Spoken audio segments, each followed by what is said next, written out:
Time now for sports on 104.7 The Cave. Here's Ned Reynolds. Mike the Intern, Ned Reynolds in the studio on a Monday morning talking about food, but we're here to talk about sports. And yesterday, the women's national title game was a doozy, to say the least, if you're an LSU fan. It was all LSU. They were the best team on the court, won it 102-85 with some lights-out shooting. My gosh, they shot 54% for the game and 11 trays. This team was really on. Now, they're not usually that good and that high-scoring a team, but they certainly were yesterday, and Iowa simply couldn't keep up. I'd mentioned on Ned Talk the fact that I had fears about Iowa coming back from a very physical contest less than 48 hours before, that it might catch up with them because they're not a big physical team as such, and LSU is. So the fact of the matter remains, it did. It caught up with them. They were about a half a step slow on defense and really just couldn't keep up. The star player for Iowa, Caitlin Clark, Player of the Year, had 30 points, but she also had 4 fouls, and the team just simply was not very sharp.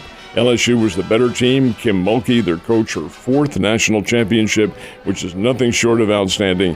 It was a very impressive performance. Can't see it right now, but I got my hand over my face trying to face Ned. That is a little much. I think if everyone making a big deal about it's a little much. We've been talking trash on basketball courts for 100 years, so it's not like the girl hadn't done that herself either. So, no, but the fact is that there is a taunting penalty that's called, and it was not whistled in this game. Speaking of which, I mean, obviously this didn't come down to one call. You look at the score and you say it was all LSU, but your thoughts on the officiating yesterday? Well, I make it a practice never to criticize the game officials because all of them, I'm convinced, are out there trying their best. But my criticism is who chose this bunch. It was horrendous.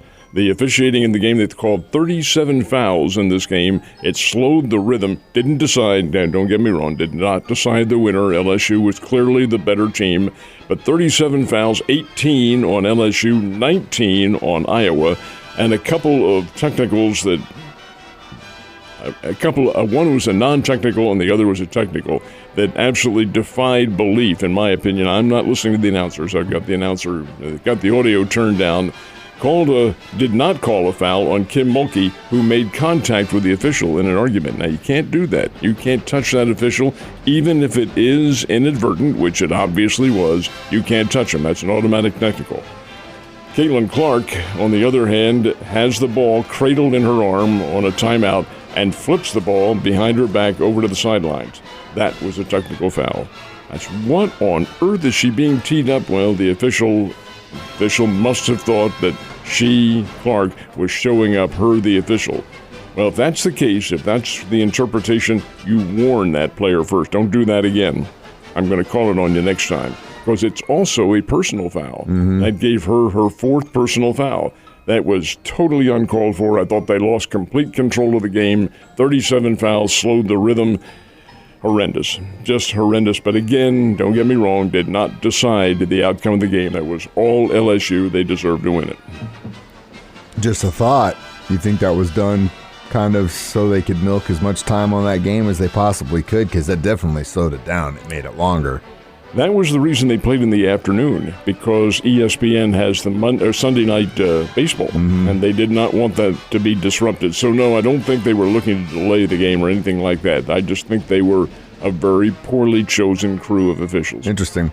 Last but not least, there was some college baseball played over the weekend. Who are the winners and losers? Well, the Bears finally broke their losing streak. God. Yeah, they had 7 games. They snapped it on Friday, won again on Saturday, but did not win yesterday. Lose 2-1 in 10 innings to Illinois State, but do take 2 out of 3 from the Redbirds at Illinois State. Return home, play a game tomorrow night at Hammons Field playing Kansas. Missouri State, Kansas. Should be a lot of fun. Non-conference game, but the Bears need to keep right on hitting that ball. Drury played Southwest Baptist down at U.S. Ballpark in Ozark. Swept them in 4 games. So we do get a couple of very interesting wins in conference play.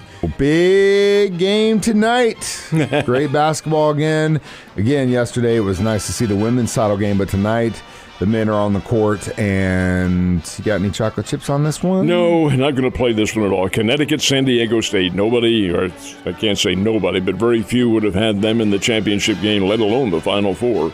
Connecticut is a 7.5-point favorite, and I really do think the UConn Huskies do win this thing. They're a very strong team. They're big and strong. Now, San Diego State, annually, not just this year, but annually is one of the top defensive teams in America, and they are this year as well. But I don't think they have quite the size to be able to stay up with the Connecticut, nor do I think they have the shooting. I think Connecticut's going to win this game, but having said that, I do think it'll be a pretty good ball game. It's defense versus offense, and I think in this case the Huskies win it.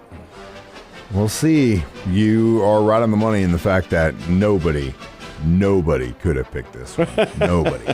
But man, if San Diego pulls this out, wow, what a year. It could happen. What a year. All right, so definitely know what we're watching tonight, but I did watch a little bit of baseball over the weekend. It's good to see it back in regular rotation. I'll let you talk about the winners and losers. Well, the Cardinals were entertaining the Toronto Blue Jays in the opening series at Busch Stadium, and the Cardinals take 2 out of 3. But in all 3 games, the Cardinals score a total of 41 hits, 22 runs on 41 hits, and win 2 out of the 3. They did not win the opener on Friday, losing 10-9.